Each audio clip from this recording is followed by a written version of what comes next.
اور لوگوں میں کوئی ایسا بھی ہے جو اللہ کی شان میں بغیر علم کے اور بغیر ہدایت کے اور بغیر کتاب روشن کے جھگڑتا ہے اور تکبر سے گردن موڑ لیتا ہے تاکہ لوگوں کو اللہ کے رستے سے گمراہ کر دے۔ اس کے لیے دنیا میں ذلت ہے اور قیامت کے دن ہم اسے عذاب آتش سوزاں کا مزہ چکھائیں گے۔ اے سرکش، یہ اس کفر کی سزا ہے جو تیرے ہاتھوں نے آگے بھیجا ہے، اور اللہ اپنے بندوں پر ظلم کرنے والا نہیں۔ اور لوگوں میں بعض ایسا بھی ہے جو کنارے پر کھڑا ہو کر اللہ کی عبادت کرتا ہے، اگر اس کو کوئی دنیاوی فائدہ پہنچے تو اس کے سبب مطمئن ہو جائے، اور اگر کوئی آفت پڑے تو منہ کے بل لوٹ جائے، یعنی پھر کافر ہو جائے۔ اس نے دنیا میں بھی نقصان اٹھایا اور آخرت میں بھی، یہی تو صاف نقصان ہے۔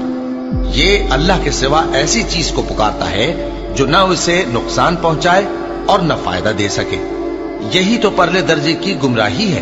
بلکہ ایسے شخص کو پکارتا ہے جس کا نقصان فائدے سے زیادہ قریب ہے۔ ایسا دوست بھی برا اور ایسا ساتھی بھی برا۔ جو لوگ ایمان لائے اور عمل نیک کرتے رہے، اللہ ان کو بہشتوں میں داخل کرے گا جن کے نیچے نہریں بہ رہی ہیں۔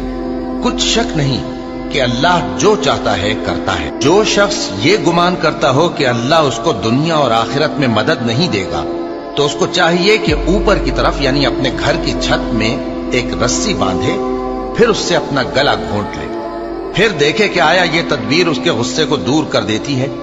اور اسی طرح ہم نے اس قرآن کو اتارا جس کی تمام باتیں کھلی ہوئی ہیں، اور یہ یاد رکھو کہ اللہ جس کو چاہتا ہے ہدایت دیتا ہے۔